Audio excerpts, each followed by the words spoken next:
자연환경을 바라볼 때 도덕적 고려의 범위를 어디까지로 설정할 것인지에 대해서는 크게 4가지 입장이 있어. 우선 인간중심주의는 오직 인간만이 도덕적 가치를 지닌다는 입장이 주된 주장이야. 먼저 아리스토텔레스는 모든 존재가 각자의 목적을 가지고 있다는 목적론적 세계관을 제시했어. 그는 이성적 능력을 갖춘 인간이 가장 우월하며 이성이 없는 동물은 인간의 생존을 위해, 그리고 마찬가지로 식물도 동물의 생존을 위해 존재해야 한다고 하지. 즉 자연을 인간을 위한 수단으로 규정한 거야. 아퀴나스는 여기에 종교적 색채를 더했어. 신이 인간에게 자연을 다스릴 권한을 부여한 것이 바로 신의 섭리라는 거지. 다만 아퀴나스는 동물 학대하는 것에는 반대했어. 그렇다고 동물의 권리를 인정한 건 아니야. 동물을 잔인하게 다루다 보면 인간의 성품 또한 잔인해져서 결국 다른 사람에게 해를 끼칠 수 있다는 거지. 이는 인간의 도덕성을 지키기 위한 간접적 의무로서 동물을 보호해야 한다는 인간 중심적인 논리야. 베이컨에게서는 자연을 정복의 대상이라는 경향이 뚜렷해져.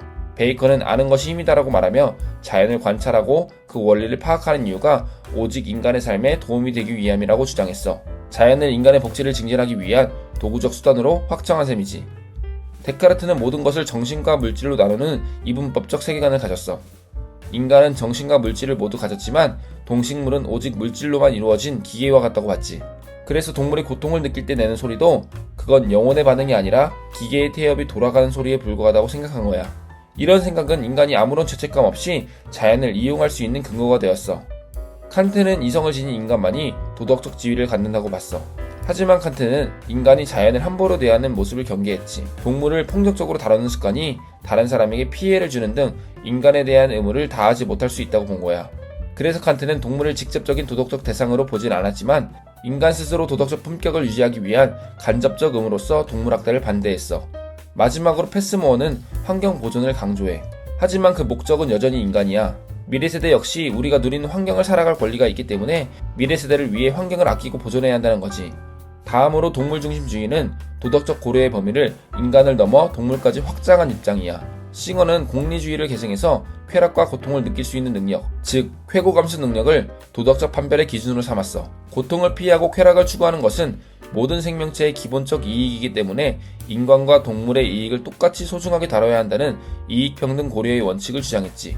따라서 단지 종이 다르다는 이유로 인간 쾌락을 위해 동물에게 고통을 가하거나 고통을 무시하는 것은 종차별주의라며 비판했지. 싱어는 쾌고감수 능력이라는 원리에 따라 쾌고감수 능력이 있는 동물에게만 도덕적 지위를 부여했어.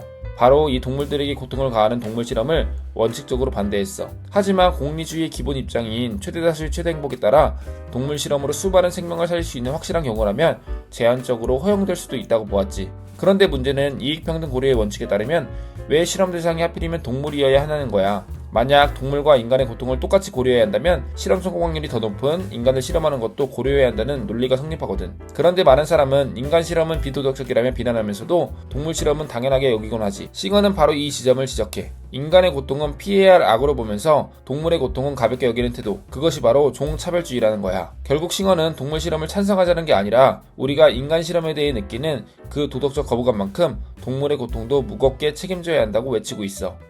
레거는 칸트의 의무론을 확장해서 인간뿐만 아니라 동물도 도덕적 권리를 가진다는 동물 권리론을 주장했어. 하지만 모든 동물이 권리를 갖는 것은 아니야.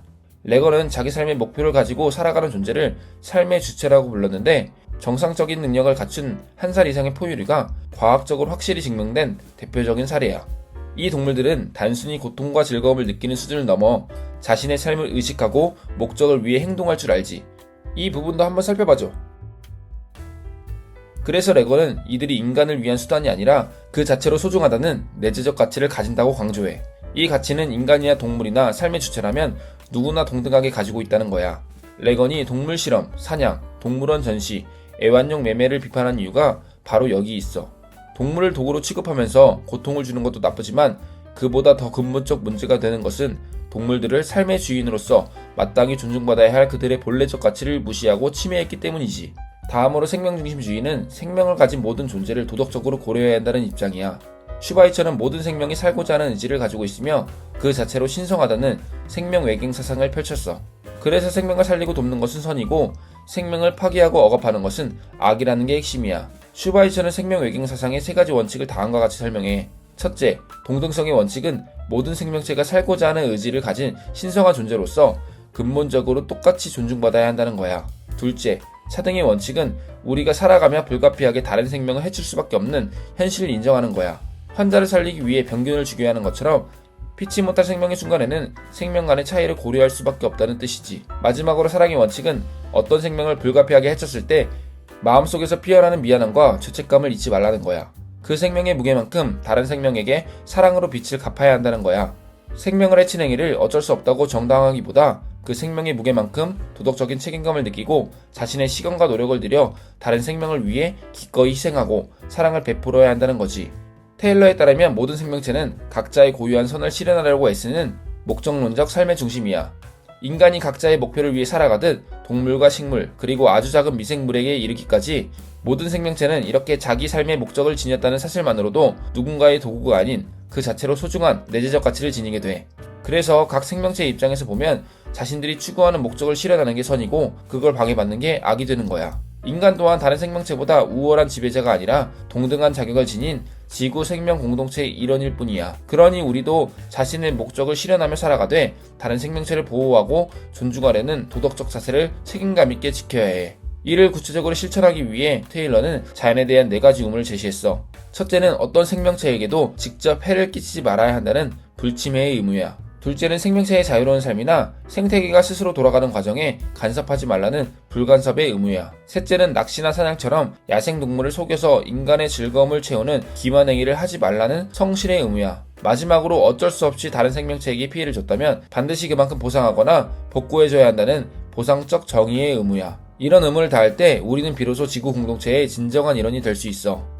마지막으로 생태중심주의는 도덕적 고려의 범위를 생명체뿐만 아니라 무생물을 비롯한 생태계 전체로 확장해야 한다는 입장이야. 레오폴드는 인간뿐만 아니라 자연 전체를 도덕적 범위에 포함하는 대지윤리를 주장했어. 여기서 대지는 단순히 흙이 아니라 동물, 식물, 흙, 물, 공기가 모두 얽혀 사는 거대한 유기적 공동체를 말해. 이 공동체는 먹이사슬로 촘촘히 연결된 대지 피라미드 구조를 이루고 있는데 여기에는 생산자, 소비자, 분해자가 각자의 역할을 하고 있지. 먼저 피라미드의 기반은 태양 에너지를 받아 생명력을 만드는 생산자인 식물이야. 그 위에는 식물을 먹고 사는 초식동물과 그들을 다시 섭취하는 육식동물 같은 소비자들이 층층이 쌓여 있지. 그리고 이들이 죽으면 미생물이나 곰팡이 같은 분해자들이 생명체를 다시 흙으로 돌려보내며 에너지를 순환시켜. 레오폴드는 이 대지 피라미드 구조가 온전성, 안정성, 아름다움을 유지한다면 그것은 옳은 것이고 그렇지 않다면 그른 것이라고 보았어.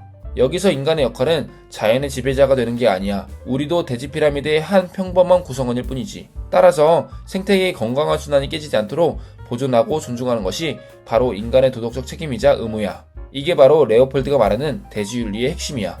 네스는 그동안의 환경보호 활동들이 인간의 편의를 위해 쓰레기를 줄이는 식의 표층 생태주의에 머물렀다고 비판했어. 이런 방식은 당장의 증상만 고칠 뿐 근본적인 해결책이 될 수 없다고 본 거야. 그래서 네스는 문제의 뿌리부터 바꾸는 심층 생태주의를 주장했지. 이건 단순히 쓰레기를 줍는 걸 넘어 우리의 세계관과 생활 양식 자체를 완전히 바꾸자는 제안이야. 네스는 이를 위한 2가지 핵심 규범을 제시했어. 첫째는 큰 자아 실현이야. 나라는 존재를 좁은 개인의 틀에 가두지 않고 거대한 자연의 일부로 넓히는 거지. 이는 마치 넘어진 아이를 보며 같이 아파하는 부모의 마음처럼 산이 깎이고 강이 오염될 때 남의 일이 아니라 내 아픈 손가락처럼 느끼며 자연과 나를 하나로 연결하는 과정이야. 둘째는 생명 중심적 평등이야. 생태계 안의 모든 유기체는 서로 긴밀하게 연결되어 있어. 이 관계 속에서 어느 하나가 더 우월한 게 아니라 모두가 평등한 내재적 가치를 지닌다는 믿음이지. 그래서 네스는 우리에게 이렇게 물어. 너의 행동이 생태계 전체의 조화에 어떤 결과를 미치고 있니?